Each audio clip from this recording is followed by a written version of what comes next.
No vídeo de hoje, a Rúbia vai estar falando um pouquinho para vocês como que funciona o programa de Caregiver, como que faz para poder ser e o que você precisa ter. Lembrando que eu ou ela não somos advogados de imigração, a gente não trabalha para o governo canadense, então tudo que ela vai falar é experiência pessoal, entendeu? Então, tipo, tá bem corrido, bem difícil postar, eu tô no avião, acho que dá pra vocês perceberem. Mas quem gostou do vídeo aí, curte o vídeo e se inscreve no canal que na medida do possível eu vou postando sobre o Canadá e outras viagens e tudo mais, beleza? Oi pessoal, meu nome é Rúbia, eu já moro aqui no Canadá faz 1 ano e 10 meses como caregiver e eu já tenho alguns vídeos que eu fiz sobre o programa, mas sempre tem informação nova ou algo novo que eu aprendo, então hoje eu vim aqui fazer esse vídeo no canal do Gabriel para esclarecer mais algumas questões que eu acabei descobrindo algumas semanas atrás. Antes de tudo eu queria falar que o que eu falo no vídeo é baseado na minha experiência, no que eu leio. Eu não trabalho com imigração, eu não tenho formação nenhuma profissional para trabalhar com isso, então é apenas para ajudar quem tem interesse no programa, mas eu não sou consultora de imigração, eu não sou advogada de imigração, eu não tenho nada, então é só baseado em experiência pessoal mesmo. A primeira coisa que eu queria esclarecer para vocês é que algumas semanas atrás o site do SIC mudou totalmente e acabou colocando a informação que o Live-in Caregiver Program estava fechado e isso confunde muitas pessoas achando que é alguma informação nova. Então não é uma informação nova. O que acontece é o Live-in Caregiver Program, né, que todo mundo fala como o LCP, ele acabou lá em 2014. Só que o site do SIC ainda não tinha sido atualizado e ainda tinha algumas informações sobre isso, mas agora eles atualizaram totalmente. Então só tem as informações do Caregiver Program. Então quem ainda quer ser caregiver no Canadá, não se preocupem que o programa de caregiver está aberto, mas o antigo Live-in Caregiver não existe mais desde 2014. E a coisa mais diferente que eu acho que atualizou no site há algumas semanas é em relação aos pré-requisitos para se tornar uma caregiver ou um caregiver no Canadá. A primeira informação que eu quero passar para vocês que eu vi no site nessa mudança que eu vi no site do SIC é em relação aos pré-requisitos para se tornar um caregiver no Canadá. Então, desde sempre que eu segui, muitas pessoas seguiram, era aquela coisa que você teria que ter no mínimo 1 ano de experiência, tempo integral, paga, sendo no mínimo de 6 meses com o mesmo empregador nos últimos 3 anos, ou algum diploma, algum curso na área de saúde ou pedagogia, ou algo relacionado ao trabalho que você faria no Canadá. Porém, quando o site do SIC atualizou, eles tiraram totalmente essa parte que dizia respeito ao Live-in Caregiver e colocaram apenas, agora, a única informação que a gente pode ver é que para ser um caregiver você aplica para um Regular Work Permit. E quando você vai no site do SIC para ver quais são os requirements desse Regular Work Permit, não existe nada falando de quanto tempo você tem que trabalhar ou que estudo você tem que ter. E eu tentei dar uma pesquisada e pelo que eu entendi é que agora que você, para ser caregiver, aplica para um Regular Work Permit e não para o Work Permit de Live-in Caregiver, não existe mais esses requirements. Basicamente, o seu empregador que vai definir se acha que você é qualificado ou não. Então, isso é o que eu entendi lendo o site do SIC. Se você for lá, é isso que você tem. Porém, eu conheço pessoas que tiveram visto negado porque não tinham o mínimo da experiência.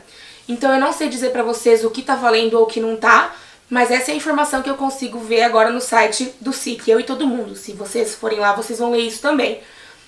Outros requirements que eles dizem para o Regular Work Permit é que você tem que convencer o officer que você vai deixar o Canadá após a validade do seu permit. Então seria você ter laços no seu país de residência e ter os fundos para se manter enquanto está aqui. Eu não apresentei nada, e muita gente que eu conheço não apresentou nada, mas eu sei também de gente que teve o visto negado por não ter laços com o país ou por não ter os fundos. Então, antes de falar mais sobre o processo, o que eu daria de conselho para vocês é que, se vocês estiverem na dúvida se vocês vão usar a experiência antiga que eles tinham no site ou não, procurem um consultor de imigração ou uma agência que trabalha com isso, ou um advogado, para ver como eles podem ajudar vocês, para vocês não serem prejudicados, já que ainda está meio confuso como eles estão processando os vistos. Mas essa foi a mudança maior que eu vi no site do SIC, né? Então, voltando ao processo. Então, tem essa questão dos requirements para você vir pra cá, que a gente não sabe como tá funcionando na verdade. Tá, mas e aí como que eu me inscrevo ou o que eu faço para ser um caregiver no Canadá. A primeira coisa é você achar uma família que está querendo ser o seu sponsor, né? Então você tem que achar uma família disposta a fazer o LMIA, que é o documento que prova que nenhum canadense ou residente permanente serviu para a vaga, e por isso que a família tem que contratar alguém de fora. Esse documento custa $1.000 e é totalmente de responsabilidade da família pagar, e pode demorar de 10 a 120 dias. Às vezes sai um pouquinho antes, às vezes sai bem antes, não tem como saber, mas tenham em mente que é isso que pode demorar. Aí vocês falam, ah tá, agora eu achei a família, eles já fizeram o LMIA, o que eu faço agora? Agora praticamente a responsabilidade da família, do processo, acabou. Agora é a parte do caregiver lidar com a documentação. Então depois que a família já recebeu o LMIA aprovado, eles têm que mandar uma cópia para você poder pedir o visto. Para você pedir o visto de trabalho, você vai ter que enviar a cópia do LMIA, a cópia do contrato, documentação que prova que você tem algum tipo de experiência ou algum tipo de estudo de acordo com o trabalho que você vai fazer. E no site do SIC, se a gente pesquisar bastante e procurar bastante, eles também mencionam sobre a questão da linguagem. Isso é uma coisa assim, é uma dica que eu dou, mas eu não sei falar o que eles querem. No site do SIC tem falando sobre a linguagem, que tem que ter um nível de inglês bom, porque você não tá aqui para aprender o inglês, você tá aqui para trabalhar, então você tem que ser tão competente quanto qualquer outra pessoa que tá exercendo o mesmo trabalho que você. E o site do SIC, eles mencionam o IELTS para inglês ou o TEF, se não me engano, para francês. Então se você fala assim, ah, mas eu conheço gente que conseguiu o visto sem fazer o IELTS. Fica a critério de vocês fazer ou não, mas em algum lugar do site do SIC tem a informação falando sobre linguagem, sobre o idioma, na verdade, e sobre o IELTS, né? Então assim, se eu pudesse dar um conselho para vocês, eu gaste esse dinheiro extra e faça o IELTS, para não dar brecha, para não dar motivo para a imigração questionar o seu application. Mas como não tem nada 100% obrigatório na lista de documento, fica a critério de vocês. E então aí vocês pedem o visto, vocês podem aplicar tanto sozinhos quanto pagar alguma agência. E o tempo de demora vai variar de quando vocês aplicam e de que país vocês estão aplicando, mas vocês conseguem checar tudo isso no site do SIC, quantas semanas está demorando e tal. Aí quando você aplica para o visto, você tem que esperar a imigração pedir os exames médicos para vocês. E quando eles mandam um e-mail pedindo exame médico, vocês também vão no site do SIC, tem uma lista lá de todos os médicos credenciados que você pode fazer a consulta e os exames. Depois que você faz essa consulta e os exames, o médico mesmo envia para a imigração e aí eles continuam processando o seu visto. Ah, Rubia, mas eu posso fazer os exames antes da imigração pedir? Você pode. O único problema é que geralmente quando eles pedem os exames médicos é porque uma parte do seu visto já foi processado e só falta isso. Então quer dizer que assim, até agora tá tudo ok. Se você faz os exames médicos antes, que é o que eles chamam de upfront medicals, e o seu visto é negado, você perdeu esse dinheiro, que não é pouco. No Brasil eu acho que vai sair em conta de uns R$800 a consulta e os exames. Mas aí também fica a critério de vocês esperarem eu querer mandar tudo junto. Ah, tá, Rubia, e quanto custa tudo isso? Quanto custa o processo? Então, voltando a falar de tudo, o que é a responsabilidade da família, o que é a responsabilidade do caregiver. A família tem que pagar o LMIA, tá? Os $1.000 é a obrigação deles. Caso eles queiram contratar uma agência, um advogado, um consultor para ajudar nesse LMIA, também é responsabilidade deles. E a passagem de onde você estiver para o Canadá ou de uma cidade do Canadá para outra também é responsabilidade deles, determinado pelo governo. E se vocês forem para uma província que você precisa esperar o tempo de carência para ser elegível para o sistema de saúde da província, também é responsabilidade da família contratar um seguro saúde para você nesse tempo que você ainda não pode usar o da província.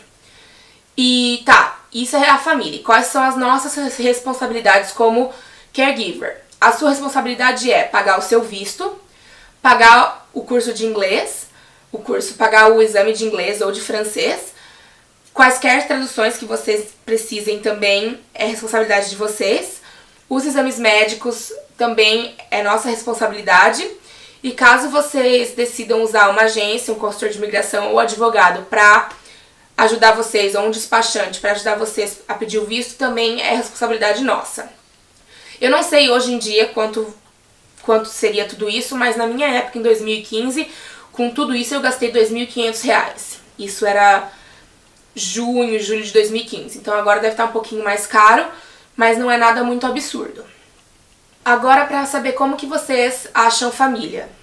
A maioria das pessoas que eu conheço acharam a família em sites, que depois eu vou pedir pro Gabriel colocar para vocês os links. Então vocês vão lá, criam o seu perfil, e tem famílias que também estão procurando, e aí vocês ficam naquela busca eterna de achar uma família que queira ser o sponsor pro programa, né? Também tem Facebook, que algumas pessoas acham família no Facebook, eu achei minha família no Facebook, mas o mais comum são os sites. Muita gente me pergunta sobre agência. Não existe agência que nem para as pessoas que são au pairs. Eu sei que nem todo mundo que quer ser caregiver sabe o que é ser au pair, mas a grande maioria sabe, então por isso que eu tô mencionando. Muita gente me pergunta, qual agência? Tem agência? Não existe agência na ideia que as pessoas têm uma agência de au pair.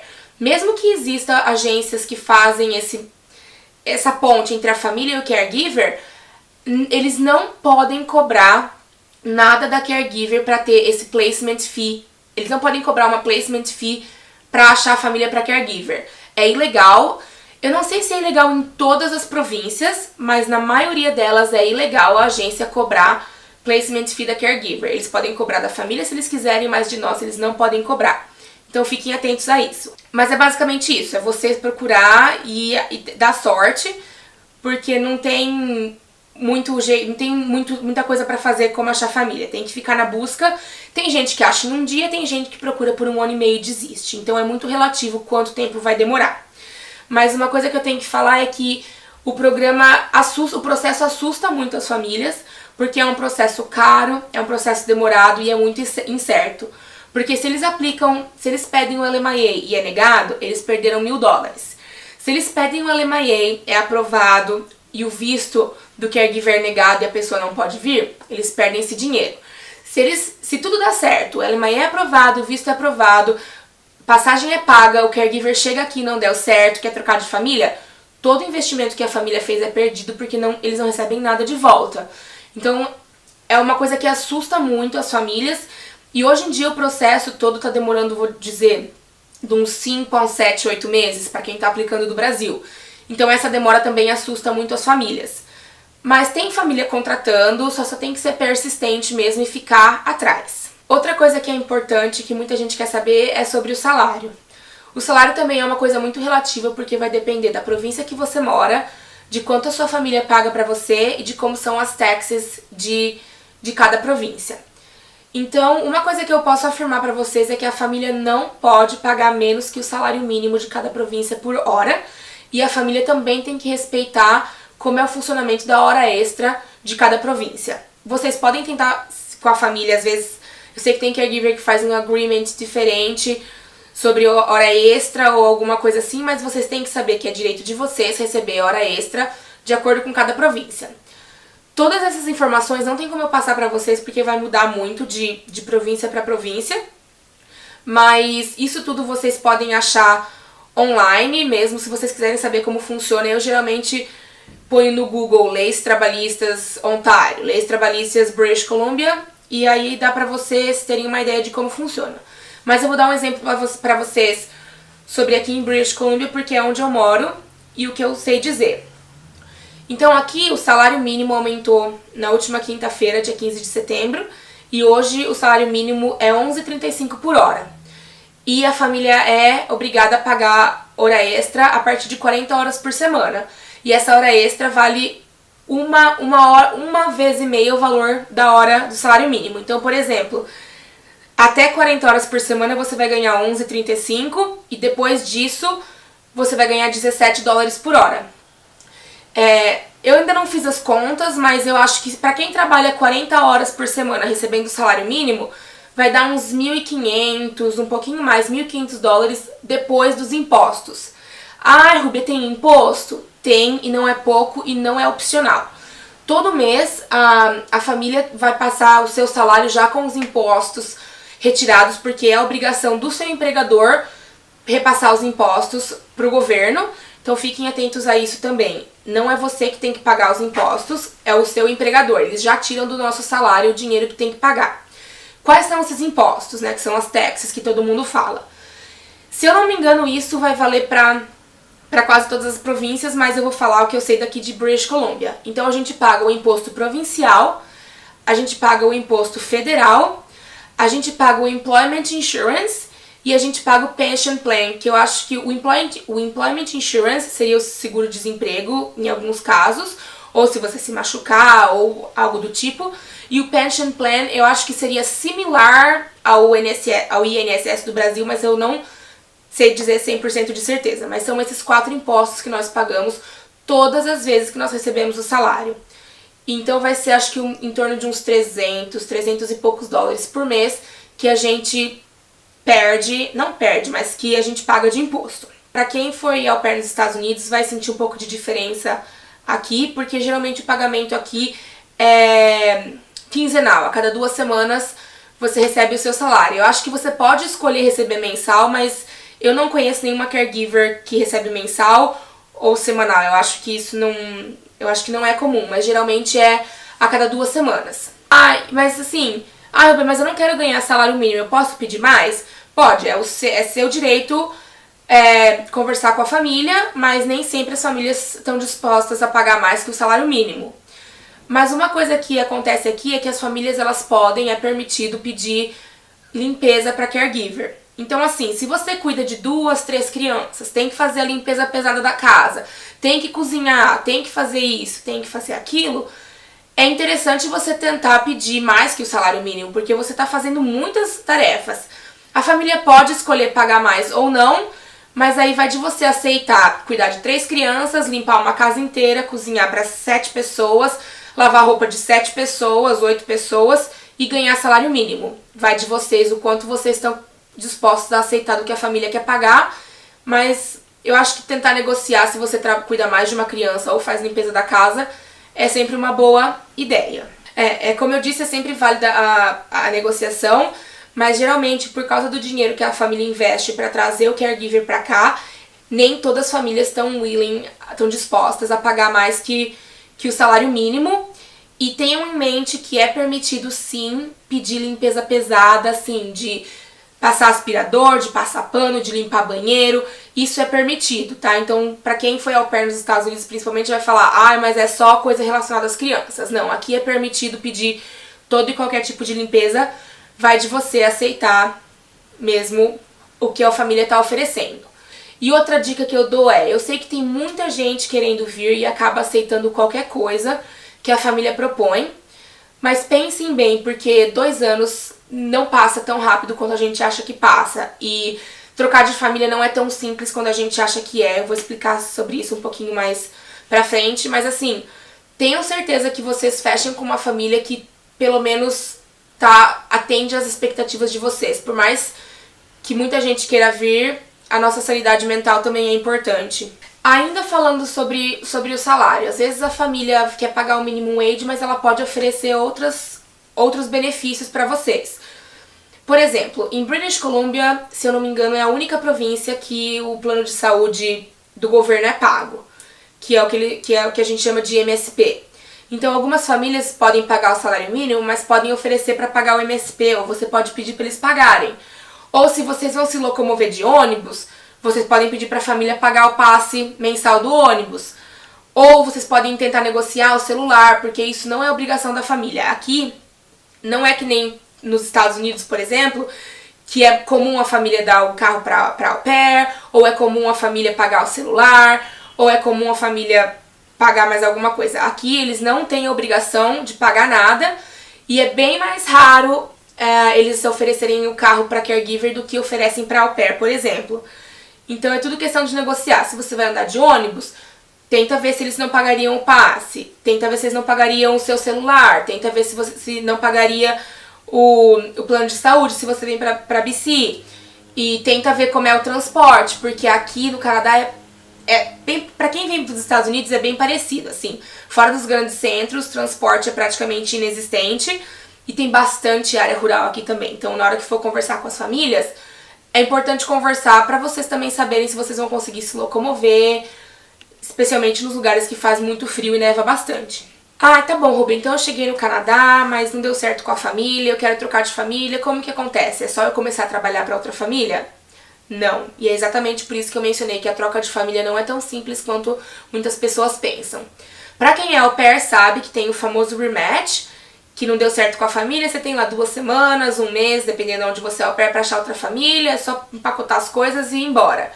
Aqui não, aqui você tem que fazer o processo inteiro, começando do zero para trocar de família. Você tem que achar uma família que vai aplicar para o LMIA, você tem que esperar sair o LMIA, você tem que aplicar para o visto, e enquanto não sair o seu novo Work Permit com o nome da nova família, você não pode trabalhar legalmente no Canadá. Então, se você saiu da sua família antiga antes de chegar o Work Permit da nova família, você não pode trabalhar. É ilegal se você trabalhar. Então também tem que manter isso em mente. E é aí que muitas vezes entra o Employment Insurance, que se você foi mandado embora, mas não por justa causa, dependendo de quantas horas você já trabalhou, tem todo um processo para ser elegível, que eu imagino que também varie de província para província, você pode receber o seguro-desemprego, que não é uma grana super grande, mas vai te ajudar até sair o novo documento. Tenham em mente que trocar de família não é fácil, e é exatamente por isso que muitas caregivers acabam engolindo muito mais sapo do que deveriam, porque o medo de trocar de família e todo o processo, que é muito estressante, você vai ter que fazer de novo, então muita gente acaba só engolindo e deixando passar. Então tenham em mente que trocar de família não é tão fácil assim. Eu conheço algumas pessoas que penaram bastante para trocar de família, e demora, são 5, 6, 7, 8 meses de novo para sair o processo inteiro. Não tem nada mais rápido para quem tá já no Canadá, é a mesma coisa. Ah, tá, Rubia, mas quanto tempo eu tenho para achar outra família? Desde que você tenha um status válido no Canadá, mesmo que você não esteja trabalhando para a antiga família, você pode ficar aqui. Se demorar, demorou 8 meses para eu achar uma família. Se seu status ainda tá válido, você tá legalmente no Canadá, mesmo não podendo trabalhar, mas você pode permanecer aqui esperando tudo isso. Então, é sempre bom ver o seu Work Permit para saber como que tá o seu status. Agora eu vou falar um pouquinho sobre alguns documentos que são importantes aqui no Canadá e algumas outras dicas que eu tenho para dar para vocês, para quem tá vindo ser caregiver, que são coisas que eu aprendi ao longo dos meus anos de au pair vindo para cá e eu acho importante compartilhar. Então, o documento mais importante que vocês vão ter aqui é o Work Permit de vocês, que vocês recebem só quando vocês chegam aqui e passam pela imigração. Então, quando vocês aplicam para o Work Visa, vocês vão receber no seu passaporte só o stamp, só o adesivo do seu visto de trabalho, que é aquele que vai te deixar entrar no Canadá. Assim que você entra no Canadá, o primeiro aeroporto que você passa, eles vão te mandar provavelmente para uma salinha. Então não fiquem assustados se eles te falarem pra vocês irem pra outro lugar, porque é nesse outro lugar que eles vão te dar o seu Work Permit, que é a permissão de trabalho. E esse é o documento mais importante, ou um dos mais importantes que a gente tem aqui, porque é o que mostra que a gente tá aqui legalmente, de quando a quando, e as informações importantes. Então, assim que vocês receberem esse Work Permit, eu sei que passar pela imigração deixa a gente muito nervoso e tal, mas assim que vocês receberem esse Work Permit, deem uma lida rapidinho para ver se o nome de vocês está certo, endereço, data de nascimento. Deem uma conferida rapidinho para, se tiver alguma coisa errada, vocês já podem resolver ali mesmo com o oficial, para não ter que resolver isso depois. Esse é o documento mais importante que vocês têm, então, que vocês só pegam aqui na imigração.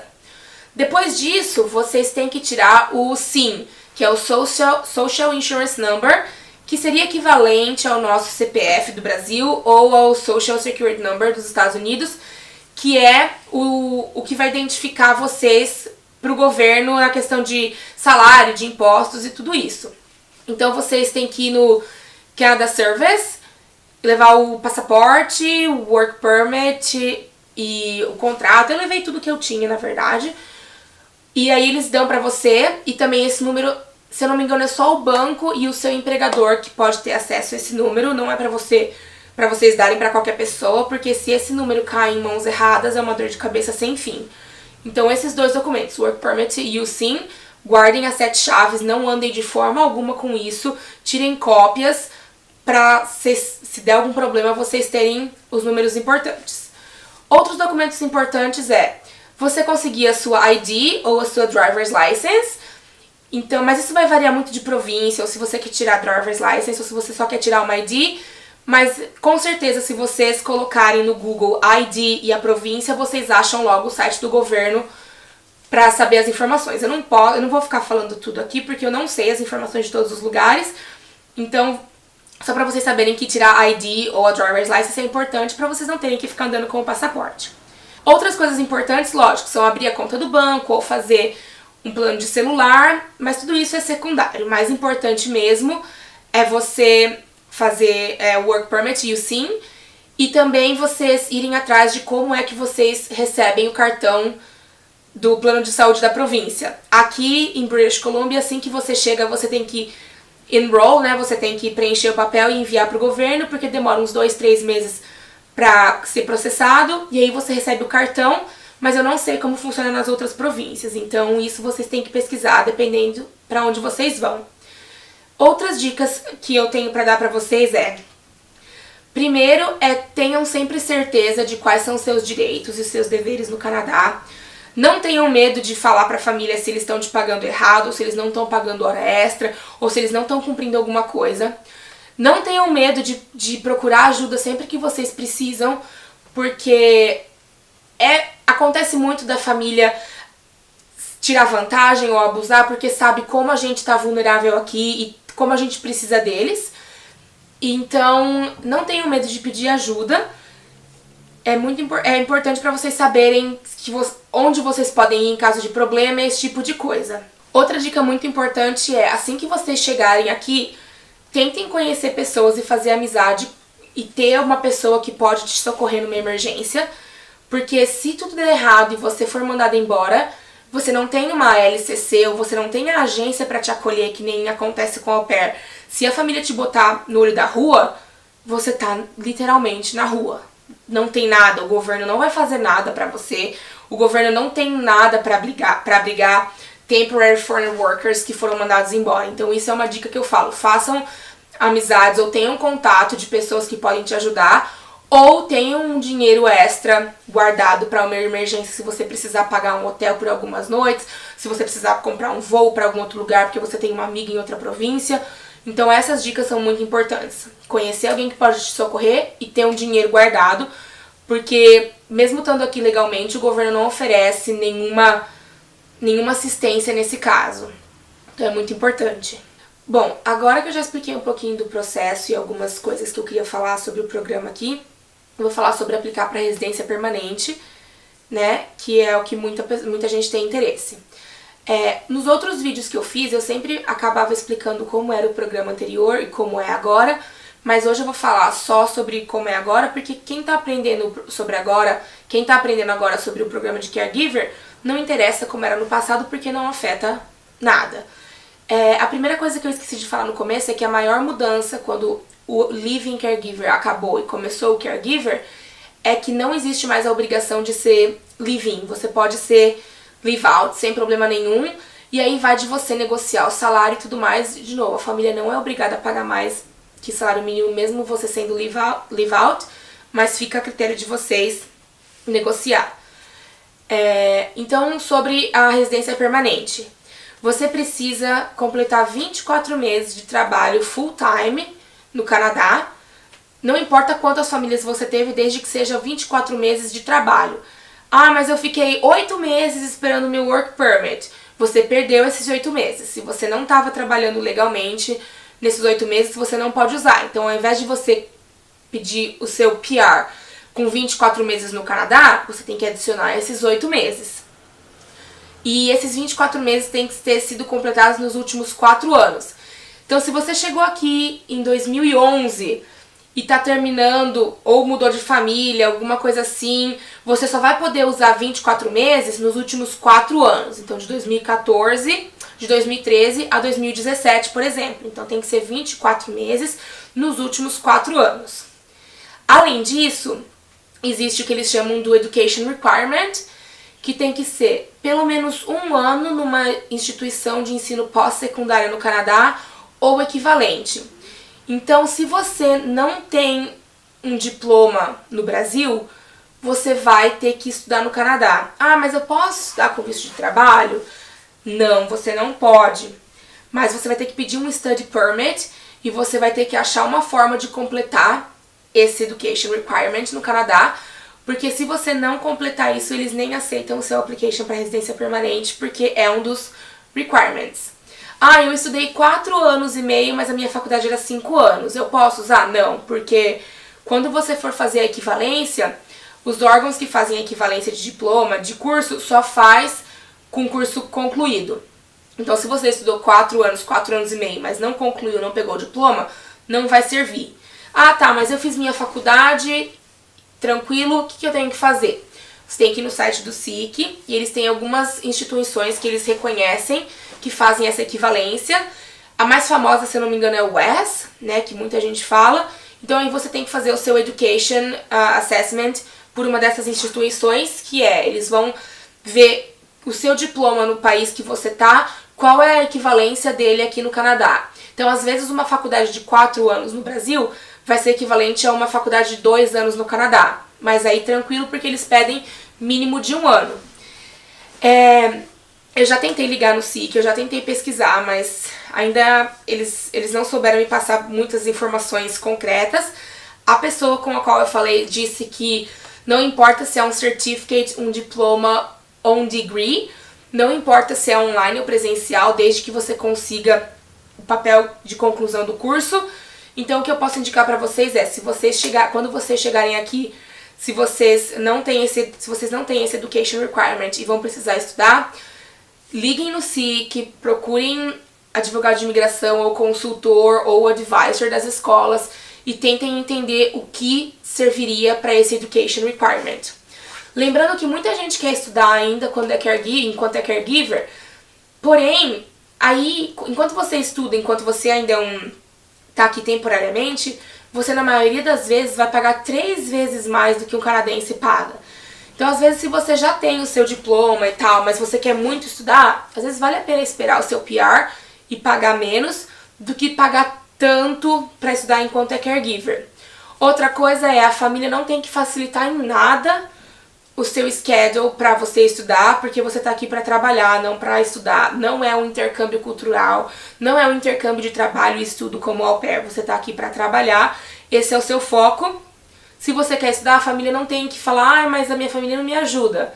Você tá aqui para trabalhar, não para estudar. Ah, mas eu preciso estudar porque eu não tenho o Education Requirement. Infelizmente, assim, na real não é problema da família, entendeu? E tem família que não vai facilitar mesmo. Então ainda é meio estranho pra mim isso, como é que eles pedem um Education Requirement, mas o visto não permite que você estude. Então eu ainda não entendi qual o propósito disso, mas é isso que acontece. Fora isso, pra você aplicar pro PR, você também tem que fazer o exame de proficiência. Se eu não me engano, aqui eles aceitam o inglês ou o CELPIP, ou o inglês. Eles aceitam o IELTS ou o CELPIP pra quem vai fazer a prova de inglês, ou o TEF, se eu não me engano, pra quem faz o francês.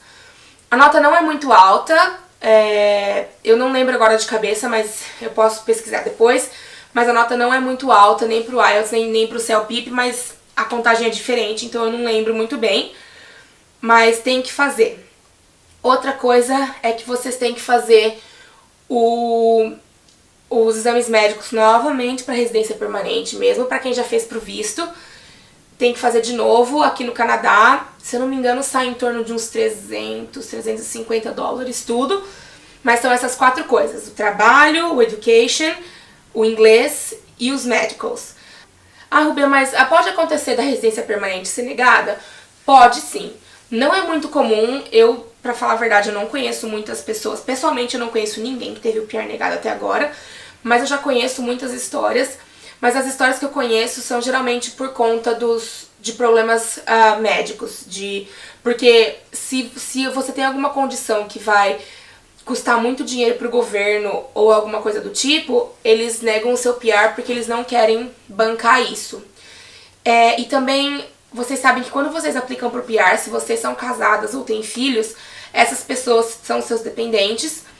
E se por acaso os seus filhos ou o seu cônjuge tiver uma condição médica ou tiver uma passagem pela polícia, você também se torna ilegível para residência permanente por causa da condição médica ou do antecedente criminal do seu filho ou do seu marido. Então, para quem é solteira, isso não é um problema tão grande, mas para quem tem filhos e é casada, pode ser um problema no futuro. Outra coisa que eu esqueci de falar são sobre as férias. Isso também depende do que você combinar com a família, mas geralmente são 10 dias úteis, no mínimo. A família pode escolher dar mais, mas, por exemplo, se você tem no seu contrato que você tem 2 semanas de férias e você ficou 5 semanas fora do Canadá em um ano, você só pode usar para sua residência permanente as 2 semanas do seu contrato. Se você ficou 3 a mais, quando você atingir 24 meses, você tem que trabalhar 3 semanas a mais para compensar. Mesmo se as semanas forem pagas, só vale o que está no seu contrato. Outro problema que veio com essa mudança do programa de caregiver e do Live-in Caregiver é que se você precisa estender o seu work permit, nesse novo programa, mesmo se você já recebeu um work permit de 2 anos e precisa estender por alguma razão, mesmo sendo com a mesma família, vocês têm que fazer um novo LMIA para estender o work permit. Outra coisa é que, se vocês por acaso receberam já, vocês têm que estender o work permit caso vocês não receberam por 2 anos, ou se vocês receberam por 2 anos, mas mesmo assim ficaram algum tempo fora, tem que estender o work permit. Nesse novo programa, um LMIA é válido para 24 meses de work permit. Então, se você precisa estender por algum motivo o seu work permit para conseguir os 24 meses ou para manter o seu status enquanto aplica para residência permanente, a família tem que fazer um novo LMIA, mesmo se for por questão de dias. Essa é a mudança, que um work permit é válido por 24 meses, o LMIA é válido por 24 meses de work permit, e para estender a família tem que fazer o processo de novo do LMIA. Então, é bem complicado porque é mais dinheiro para as famílias e tudo, mas faz parte das mudanças. Então, só retomando, quando você vai aplicar para a residência permanente, você tem que ter a prova de que você trabalhou legalmente por pelo menos 24 meses, full time. Então, se por algum motivo, em alguma semana, você trabalhou 25 horas ao invés de 30, você não conta aquela semana, porque tem que ser 24 meses de trabalho full time.